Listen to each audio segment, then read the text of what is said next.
السلام علیکم ګرانو دوستانو، یو دوه ډېر زیات مهم خبرونه مې دغه اوس د لاسه کړل، نو ما وغوښتل چې زه تاسو سره شریک کړم.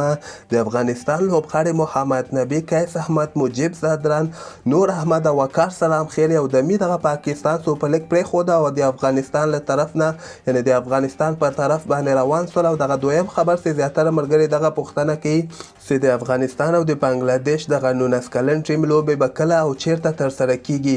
نو راځم اول خو به زه تاسو ته وایم چې د افغانستان محمد نبي، قیس احمد، مجیب زادران، وقار سلام خیر، نور احمد که موږ وګورو یو دمي دغه پاکستان سوپر لیګ پرېښوده او د افغانستان په طرف باندې روان سوي دي. زه به تاسو ته وایم چې دغه وایرس په وجه باندې پاکستان سوپر لیګ کې چې زیاتره دغه د انټرنیشنل لوبغاړي د اسټرالیا یو لوبغاړی چې څنګه خبر سو چې دغلته په پاکستان سوپر لیګ کې وایرس راوتلی ده، سبا یې وخت یې فلایټ نیولی ده او ډایرکټ اسټرالیا ته تښتېدلی ده.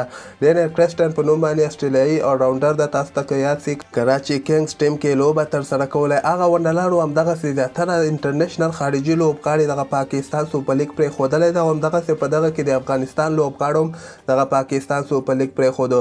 بل طرف ته چې څنګه دغه لوبغاړي وډال سول، انټرنیشنل او خارجي لوبغاړي چې وډال سول پاکستان سوپر لیګ پرېښودلو اراده یې وکړله، پاکستان دې ته مجبوره سو چې د پاکستان سوپر لیګ دغه بقایي لوبې چې کومې دي دغه معطل کړي، یعنې دغه کینسل کړلې، اوس وخت لپاره کینسل سوي دي. زه به تاسو ته وایم چې هغه 3 ورځې مخکې 2-3 کیسه راوتلي ول، اوس به زه تاسو ته وایم 13 ورځ پکې 8 کیسه نوي دغه وایرس والا راوتلي دي، یعنې 8 کیسو کې دغه وایرس په خلک لوبغاړو کې راوتلی دی. یو دانه د اسټرالیا لوبغاړی فواد احمد نومېده، هغه هم دغه وایرس نیولی د اسلام آباد ټیم کې لوبه ترسره کوله.